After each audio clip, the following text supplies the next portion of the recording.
June 1942, North Africa. The Royal Engineers faced an impossible task.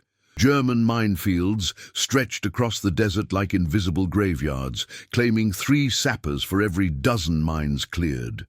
Traditional prodding methods were suicide. When Lieutenant Peter Miller proposed using a modified flail system, essentially giant chains on a rotating drum, his commanding officers laughed. Ridiculous theatrical nonsense, they said.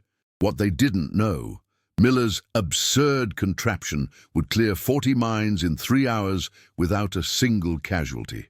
El Alamein, Egypt, 0530 hours, 15th of June, 1942. The morning sun hadn't yet burned away the night's chill when Lieutenant Peter Miller stepped over the sandbag threshold of the Royal Engineers compound. The air tasted of diesel fumes and desert dust, a combination that had become as familiar as tea. Around him, the sprawling British encampment stretched toward horizons, broken only by the occasional palm tree and the distant silhouettes of burned-out tanks, grim monuments to battles already fought. Miller's boots crunched on the hard-packed sand as he approached the briefing tent. Inside, Major Thomas Blackwood stood before a crude map, his face carved with lines that spoke of sleepless nights and impossible decisions. The map showed what everyone already knew.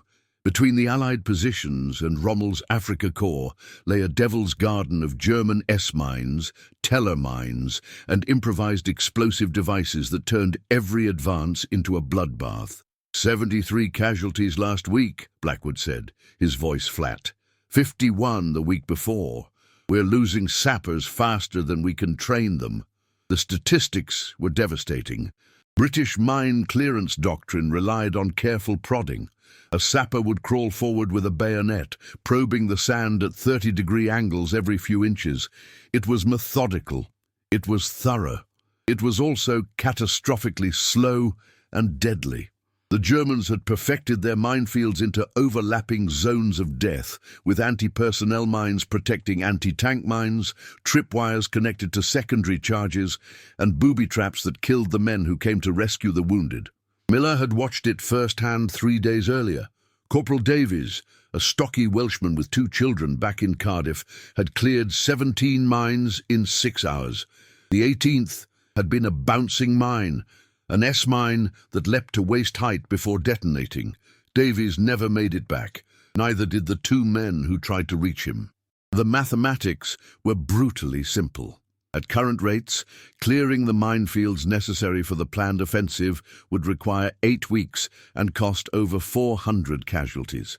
The alternative, going around, meant abandoning strategic positions and ceding initiative to an enemy who was already too good at desert warfare.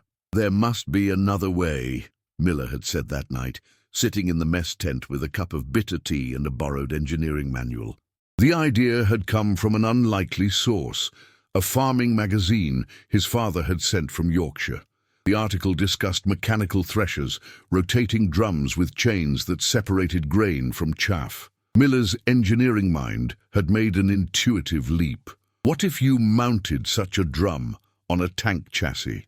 The rotating chains would strike the ground ahead of the vehicle, detonating mines at a safe distance from the crew. He'd sketched it frantically by lamplight, a Valentine tank chassis fitted with a power takeoff, driving a horizontal drum. Chains, heavy ship anchor chains, would be mounted on the drum. As it rotated, the chains would flail the ground, applying enough pressure to trigger mines, but keeping the vulnerable tank hull safely behind. When he'd presented the sketches to Major Blackwood the following morning, the response had been immediate and dismissive. Chains. You want to clear mines with chains. Lieutenant Colonel Ashford had actually laughed, a sharp, barking sound devoid of humor. This isn't a county fair, Miller. We're fighting a war. Sir, the mathematics support it, Miller had insisted. Each chain segment delivers approximately 40 pounds of impact force. That's sufficient to trigger both Teller and S-mines. The drum rotates at 80 RPM, meaning you've wasted ministry resources on fantasy, Ashford interrupted. We have established doctrine for mine clearance. It works. It's killing 3 men for every dozen mines cleared, sir.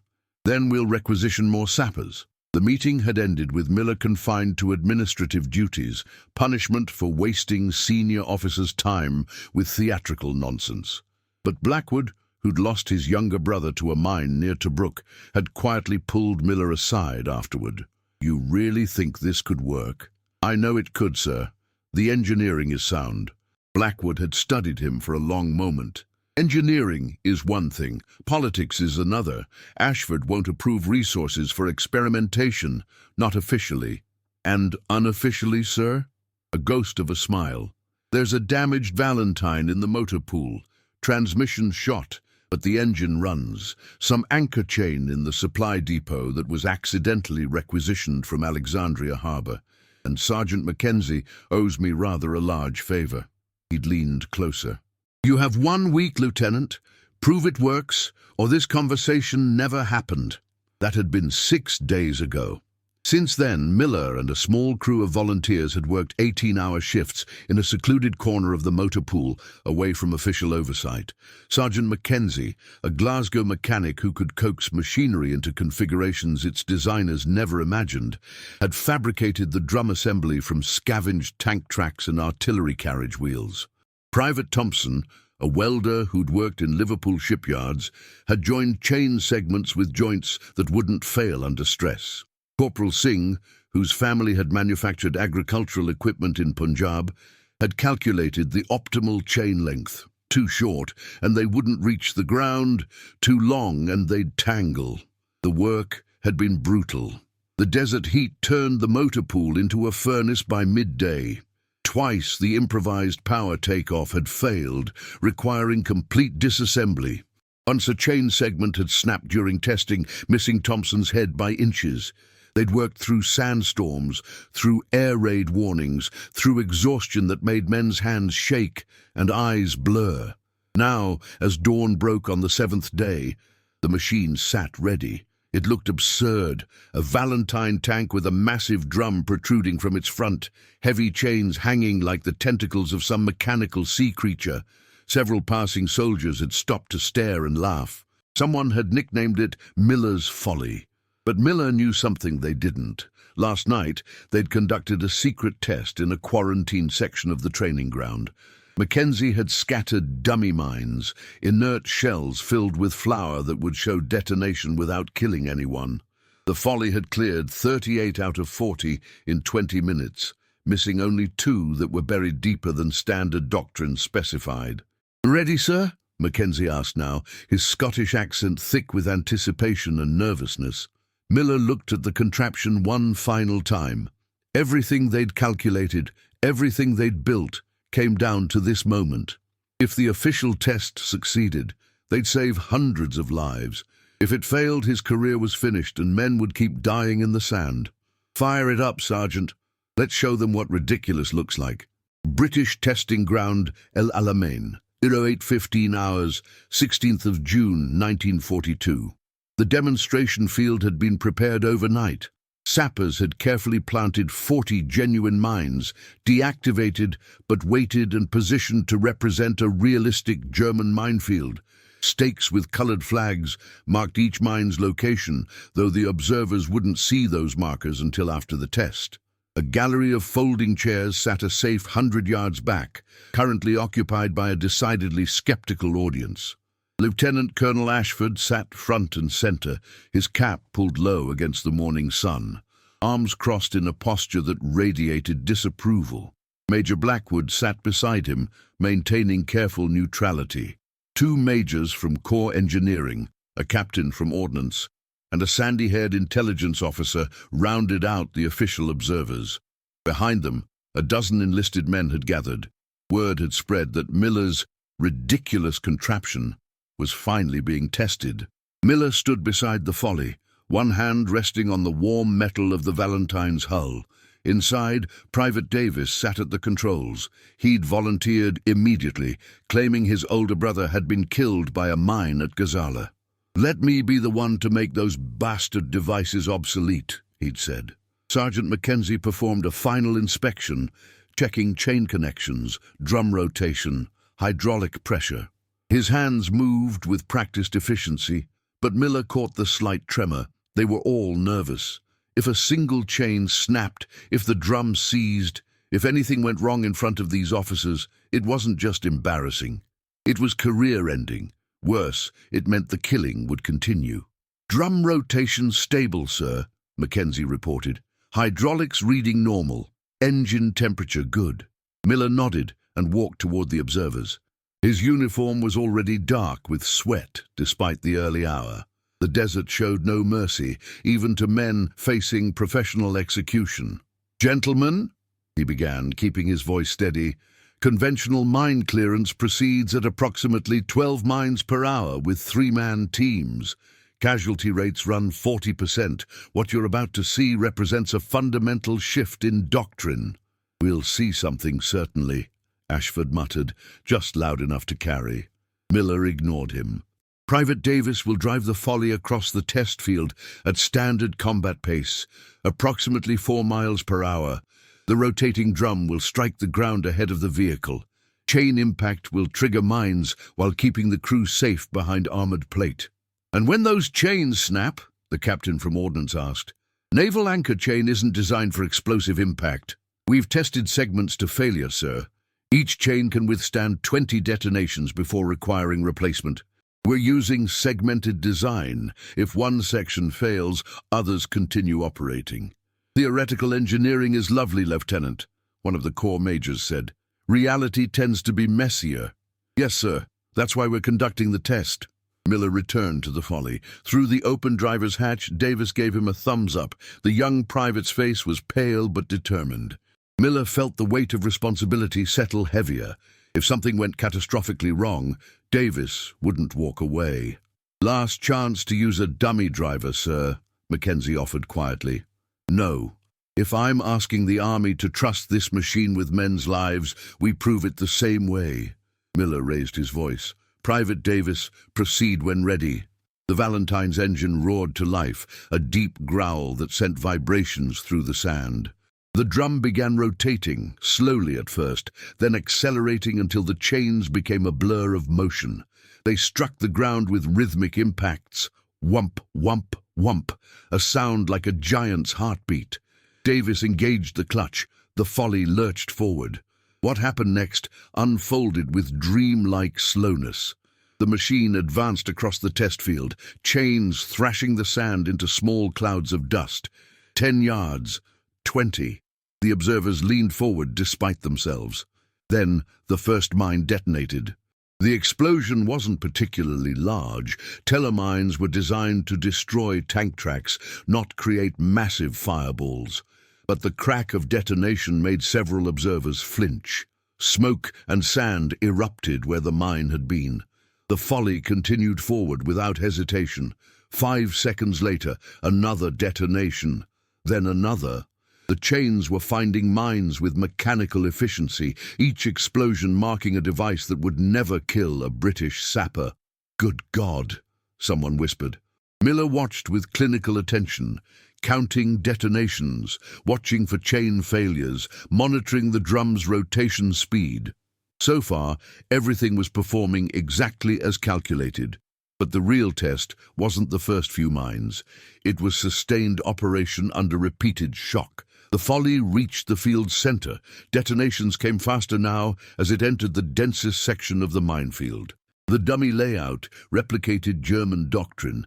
Anti-personnel mines clustered around anti-tank mines, creating overlapping kill zones that made manual clearance suicidal. Miller's machine didn't care about doctrine. The chains struck everything indiscriminately, treating S-mines and telemines with equal contempt. Halfway through the field, disaster struck. One of the chain segments caught on something, a buried rock perhaps, or a mine that partially detonated without breaking the chain. The segment whipped upward violently, wrapping around the drum. The entire assembly shuddered. For a heart-stopping moment, Miller thought the drum would seize completely.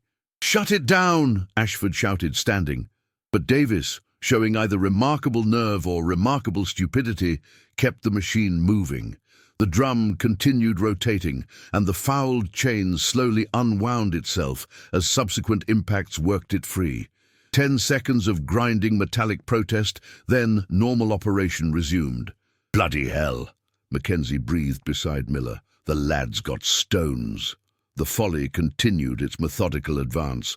More detonations, more smoke. By the time it reached the far end of the test field, the area behind it looked like the surface of the moon. Cratered, churned, thoroughly devastated. Davis shut down the engine. The sudden silence felt profound. Miller walked across the cleared zone, followed by the observers and a sapper team with mine detectors. The sappers swept the area systematically, checking for any mines the Folly had missed. "Contact," one sapper called, kneeling near a flag marker. He carefully excavated. A telemine, intact but buried deeper than standard placement. 6 inches too deep, sir. Standard procedure would have found it, but your machine wouldn't have, Ashford said, arriving with evident satisfaction. "So we're right back to manual clearance for reliability." "Check the others," Miller said quietly. The sappers continued their sweep. Minutes passed in tense silence. Finally, the senior sapper stood and saluted. 38 confirmed detonations, sir. 1 confirmed miss due to improper burial depth. 1 additional mine unaccounted for, likely thrown clear by a secondary explosion and buried in debris. Miller did the mathematics instantly. 38 out of 40 in 18 minutes. That's 126 mines per hour at current settings. Casualty rate, 0. "You missed 2, Ashford said. "Manual clearance would have missed the deep one as well, sir," the sapper interjected. "Regulation probe depth is 4 inches. This one was 6. And the crews could sweep afterward for stragglers," Major Blackwood added, his voice carefully neutral but his eyes gleaming. "The point isn't perfection, Colonel. It's transforming an impossible task into a manageable one." One of the corps majors walked to the Folly, examining the drum and chains. Several chain segments showed scorching and deformation from mine blasts, but the assembly remained intact. "What's the operational lifespan?" "We calculate 50 to 70 mines before chains require replacement, sir," Miller said. "Replacement takes approximately 30 minutes with a trained crew. We'd recommend keeping 3 drums in rotation. 1 operating, 1 in maintenance, 1 in reserve." "Cost?" the ordnance captain asked. "Approximately £800 per vehicle conversion, sir. Chains and spare parts add another 200. Call it £1,000 total." "That's expensive." "Less expensive than training replacements for dead sappers," Blackwood said quietly. "And rather faster than current doctrine for clearing paths through minefield concentrations." The intelligence officer, who'd been silent until now, spoke up. "How quickly could we produce these in quantity? The offensive timetable requires cleared lanes through 5 major minefield zones within 6 weeks. Miller had anticipated this question. "With War Office approval and priority manufacturing, we could convert 20 vehicles in 4 weeks, sir. That would give us capacity to clear all designated zones, with time to spare." "All theoretical, of course," Ashford said, but his tone had lost its earlier mockery. He was looking at the cratered test field with an expression Miller couldn't quite read, perhaps the look of a man realizing his certainties weren't as certain as he'd thought. "Permission to inspect the machine, Lieutenant?" one of the corps majors asked. "Of course, sir."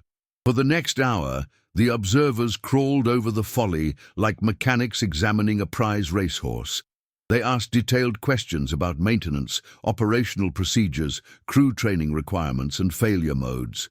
Mackenzie answered most of them, his Scottish pragmatism reassuring officers who were more comfortable with established engineering than wild innovation. Finally, as the sun climbed toward noon and the heat became truly oppressive, Lieutenant Colonel Ashford approached Miller. The 2 men stood alone for a moment, watching sappers tag and catalogue the detonation craters. "You've proven your point, Lieutenant," Ashford said. His voice was tired. "I still think it looks ridiculous. But I'm not so foolish as to ignore results." He paused. 3 days ago, I signed condolence letters to 17 families. I'm bloody tired of signing condolence letters. "Yes, sir. Corps Engineering will fast-track approval. You'll have manufacturing priority. Ashford looked at him directly.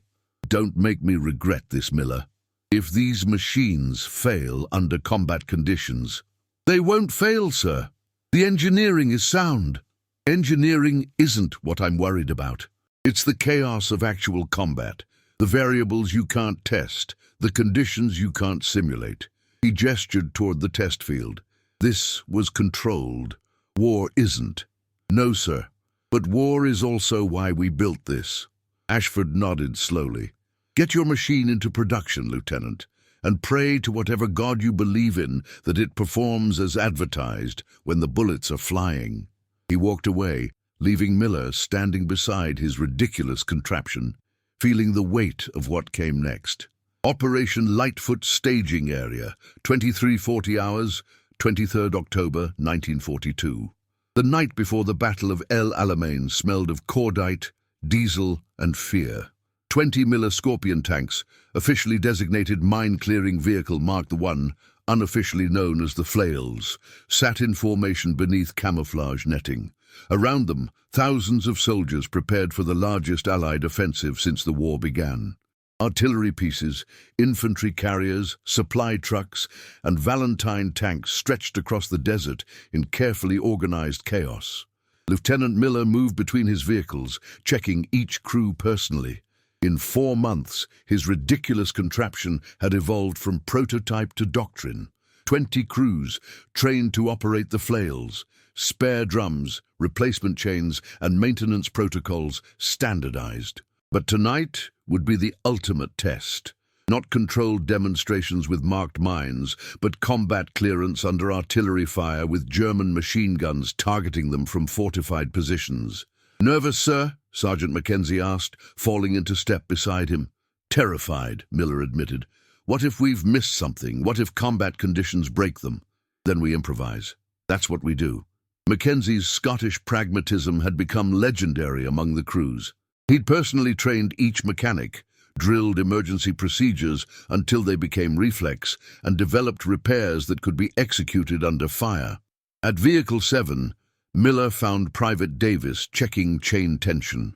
The young driver who'd conducted the first test now commanded his own flail crew. "How are you feeling, Corporal?" Miller asked. Davis had been promoted after the successful demonstrations. "Ready to make those mines regret existing, sir." Davis grinned, but his hand shook slightly as he worked. They all knew the statistics. The Flails would lead the attack, clearing lanes through minefields while every German gun targeted them. No armor was thick enough to withstand everything. At 0100 hours, the briefing came. Major Blackwood, now promoted to lieutenant colonel, addressed the assembled Flail crews in a voice that carried across the desert stillness. "Gentlemen, in 3 hours, we begin the largest artillery barrage in North African history. When it stops, you go forward. Your objective, clear 4 lanes through the German minefields, each lane 12 feet wide and 400 yards deep. Infantry and armor will follow immediately. Speed is essential. The longer you're exposed, the more concentrated the German response." He paused, letting that sink in. Everyone understood the subtext. Some of them wouldn't see dawn. "Intelligence estimates 3,000 mines in your operational zone. Standard clearance would take days and cost hundreds of casualties. Your machines will do it in hours." Blackwood's eyes swept across them. 4 months ago, senior officers called these contraptions ridiculous. Tonight, they're betting the entire offensive on you. Don't prove them wrong. At 0140 hours, the British artillery opened fire. The sound was apocalyptic. 882 guns firing simultaneously, a roar that felt like the earth splitting open. Orange flashes lit the night sky. The ground shook continuously. Miller felt each concussion through his boots, through his bones. The barrage continued for exactly 20 minutes, an eternity of noise and fury designed to suppress German defenses. Then, abruptly, silence. "All crews, mount up!" Miller's voice cracked across the radio. "Execute on my mark." He climbed into lead vehicle. He'd insisted on commanding the first Flail himself. If he was sending men into hell, he'd go first. Mackenzie sat beside him, ready to handle mechanical emergencies. Davis commanded Vehicle 2, directly behind them. 3, 2, 1, mark! 20 engines roared simultaneously. The flails surged forward in perfect formation, 4 groups of 5 vehicles each group assigned to clear one lane. Their drums spun to life, chains already thrashing the sand before they crossed the start line. Miller's flail hit the minefield 30 seconds later. The first detonation came immediately, a telemine buried in the standard German pattern. Then another. The chains found mines with mechanical efficiency, each explosion lighting the darkness briefly. German response was instant. Tracer rounds cut through the night, bright lines of green and white converging on the flails. Bullets sparked off armor plate. A machine gun position opened fire from a fortified bunker, rounds pinging off Miller's vision slit. "Taking fire from 11 o'clock, Mackenzie shouted over the intercom. "Ignore it! Focus on the clearance!" Miller kept his eyes forward, watching for obstacles, counting detonations. The chains were working. Mines detonated every few seconds, regular as a heartbeat. Vehicle 4 took a hit, an anti-tank round that penetrated the thinner side armor. The flail slewed sideways, smoke pouring from the engine compartment. "4 is hit!" the radio crackled. "Evacuating! Keep moving!" Miller ordered the other crews. They couldn't stop. Infantry was already advancing behind them, depending on cleared lanes. More mines detonated. Miller lost count after 30. The drum rotated with hypnotic consistency, chains thrashing sand, finding buried death and triggering it safely ahead of the advancing infantry. Through the vision slit, he saw German soldiers abandoning forward positions as British troops poured through the cleared lanes. A bouncing mine detonated too close, an S-mine that leapt upward before exploding. Shrapnel rattled against the hull like hail. One piece punched through a vision slit, missing Mackenzie's head by inches. "Bloody hell!" Mackenzie swore, hands shaking but still working controls. "Status check!" Miller barked into the radio. Vehicle 2 operational, 40+ detonations. Vehicle 3 operational, chains holding. Vehicle 5, we've got a jammed drum, working on it. Vehicle 6 operational. Vehicle 9 is stopped, tracks gone. The casualties mounted. Vehicle 9 immobilized by a direct hit. Vehicle 13's drum seized after a massive explosion, likely a buried artillery shell used as an improvised mine. Vehicle 4's crew evacuated under fire, but the others kept advancing, kept clearing, kept triggering mines that would have killed infantry advancing on foot. Miller's flail reached the 200-yard mark. His chain count showed 67 detonations. The drums were heating dangerously, stressed by repeated explosive impacts. "How much farther?" he asked. 200 yards to objective," Mackenzie replied, checking the map with a hooded flashlight. Behind them, British infantry was consolidating in the cleared lanes. Officers were shouting orders, organizing units, establishing positions. The attack was working. Impossible as it seemed amid the chaos and violence, the attack was actually working. Vehicle 2 suddenly lurched sideways. Davis's voice came over the radio, tight with pain. "Took a hit, lost steering, can't..." The flail spun wildly, drums still rotating, chains now thrashing uncontrollably. Miller watched in horror as it careened out of the cleared lane directly into virgin minefield. The explosion was massive. Davis's flail had hit a mine concentration, probably buried artillery shells. The vehicle disappeared in orange flame and black smoke. Secondary detonations rippled outward. When the smoke cleared, the flail was on its side, burning. "Davis!" Miller screamed into the radio. "Davis, respond!" Nothing. Static. Silence. "Sir, we can't stop," Mackenzie said quietly. "He'd want us to finish." Miller forced himself to look forward. Mackenzie was right. Stopping now meant Davis died for nothing. "All vehicles, continue advance. Objective is 400 yards. We're at 220. The advance continued through nightmare. More German fire. More mines. Vehicle 17 threw a track and had to be abandoned. Vehicle 11's chains finally snapped after 90+ detonations, but the crew kept advancing anyway, clearing a path with the drum alone. Somewhere behind them, British artillery began counter-battery fire, suppressing German guns. At 0303 hours, exactly 83 minutes after crossing the start line, Miller's flail reached the 400-yard objective. German trenches lay ahead, mostly abandoned now as defenders retreated from the onslaught. Miller shut down the drum and keyed the radio. All vehicles report status. One by one, the survivors checked in. 13 flails had reached the objective. 7 were knocked out or disabled, but the lanes were cleared. 4 12-foot-wide paths cut through minefields that would have required days of manual clearance. Behind them, British armour was already advancing. Valentine tanks, infantry carriers, artillery tractors, the entire offensive pouring through lanes that hadn't existed an hour before. Officers radioed congratulations. Infantry cheered as they passed the immobilized flails. Miller climbed out of his vehicle and stood in the darkness, watching the army move forward. His hands wouldn't stop shaking. Somewhere behind them, Davis's flail still burned, a funeral pyre for a young man who'd believed in a ridiculous idea. "Sir?"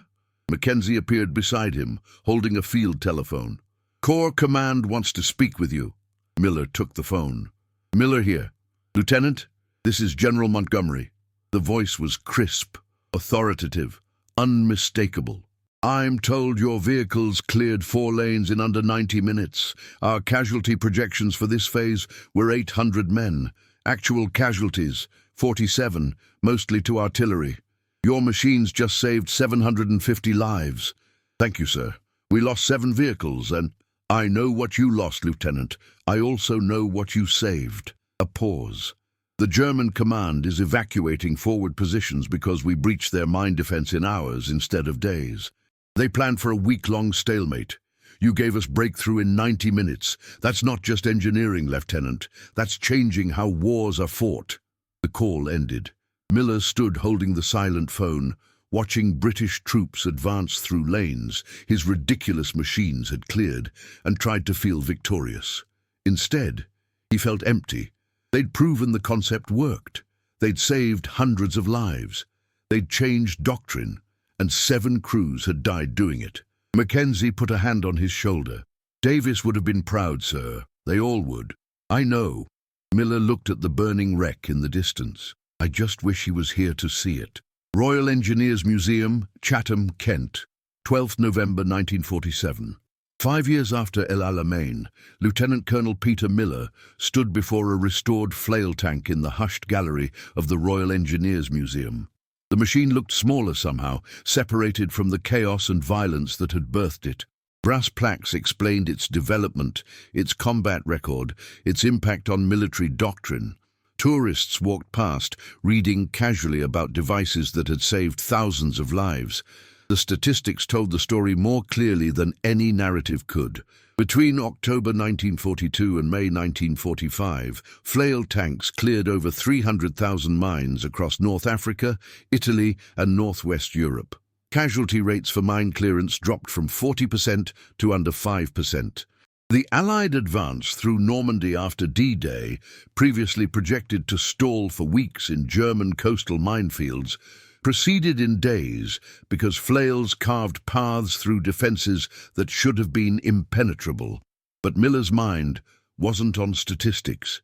He was thinking of Davis, of the 7 crews lost that first night at El Alamein, of the 218 flail operators killed during the war, proving that even the best technology couldn't eliminate risk entirely. "Colonel Miller," a young voice interrupted his thoughts. A boy, perhaps 12, stood beside him with a notebook. "My teacher said you invented this tank. Is that true?" "Not invented, exactly. Developed." Miller gestured at the flail. "Engineering is rarely about inventing something new. It's about seeing old things in new ways. It says here you were mocked by senior officers." The boy read from the placard. "They called your idea ridiculous." "They did. And they weren't entirely wrong. It looked absurd. Still does, rather." Miller smiled slightly. "But sometimes ridiculous is what's needed when conventional wisdom is killing people." The boy considered this. "Did it work? I mean, really work?" "Walk with me." Miller led him to another display, a map showing minefield clearances across Europe, each cleared lane marked in blue. The map was covered in blue lines, a web of safe passages through zones that had been death traps. Every blue line represents ground cleared by flails. Every line saved dozens of lives. What the placard didn't explain, what couldn't be easily quantified, was the broader transformation. The flail had proven something fundamental about military innovation. Desperation and heterodox thinking could produce solutions that established doctrine missed. By 1944, the principle had been applied elsewhere. Specialized armor for beach landings, modified tanks for hedgerow fighting, rocket artillery for rapid saturation fire. After the war, Miller had been assigned to analyze captured German military documents. One report, written by a Wehrmacht engineering officer after El Alamein, caught his attention. The German engineer had described the flails as an impossible device that should not function but does. Typical British improvisation, choosing crude effectiveness over elegant failure. Miller had framed that quote. It hung in his office at the Staff College, where he now taught engineering officers. Crude effectiveness over elegant failure had become his teaching philosophy. War didn't reward theoretical perfection. It rewarded solutions that worked under impossible conditions. The boy's question pulled him back to the present. What happened to the people who built it with you? Sergeant Mackenzie stayed in the army. He's running the engineering depot at Aldershot now. Probably the best mechanic in the service. Miller's voice softened. Private Davis, who drove the first test, was killed at El Alamein clearing lanes. He was 19. I'm sorry. So am I. Miller looked at the restored flail. But he proved something important that night. He proved that ordinary people could face extraordinary danger and still push forward when they believed in something. That's what won the war, really. Not brilliant generals or wonder weapons, but ordinary British soldiers doing impossible things because the alternative was accepting defeat. A museum curator approached, recognizing Miller. Colonel, we're about to begin the ceremony. The minister will be here in 15 minutes. Today was the formal dedication ceremony. The flail would be permanently displayed as part of the Innovation Under Fire exhibition. Senior officers, ministry officials and war veterans would attend. Speeches would be made about ingenuity and courage. Perhaps they'd mention Miller's name, though he'd asked them not to. The crews who'd driven the flails deserved recognition, not the engineer who'd sketched the initial design. As the ceremony began, Miller stood to one side, half listening to speeches about revolutionary developments and turning points in military history. His mind wandered to Mackenzie, now Warrant Officer Mackenzie, who'd declined to attend. "Too much fuss, sir," he'd said on the telephone. "I just fixed machines, nothing special." But it had been special, all of it. The desperate improvisation in the motor pool, the secret tests, the moment when chains first struck mines and proved the concept worked, the terror and triumph of El Alamein, the gradual transformation from mockery to acceptance to standard doctrine. The minister's speech concluded with words Miller had heard before at such events. This remarkable machine represents British ingenuity at its finest, the ability to face impossible challenges and develop practical solutions through determination and creative thinking. It was true, mostly. But it missed something essential. The flail hadn't emerged from genius or inspiration. It had emerged from desperation, from watching men die in the sand and refusing to accept that as inevitable. It had emerged from ordinary soldiers, Mackenzie, Thompson, Singh, Davis, who'd worked 18-hour shifts because they believed those hours might save lives. After the ceremony, as guests mingled and photographers captured images of the restored flail, a Royal Engineers captain approached Miller. Young, earnest, probably fresh from Sandhurst. "Sir, I'm writing a thesis on military innovation. Could I ask, what was the key insight that made the flail possible?" Miller considered the question. The insight wasn't technical, Captain. It was psychological. I stopped asking, why won't this work, and started asking, what if it could? That's it, just changing the question. Just changing the question, Miller confirmed. Conventional doctrine said mine clearance required careful probing because mines were too dangerous for mechanical solutions. But that doctrine was killing men. So I asked a different question. What if the danger could be mechanized? What if we built something that could survive mine detonations? Once I asked that question, the engineering followed naturally. The captain nodded slowly. And the mockery. How did you handle senior officers dismissing your idea? I proved them wrong. That's the only answer that matters in engineering. Results. Miller smiled slightly. Though having Major Blackwood's quiet support helped considerably. He gave me 1 week to prove the concept.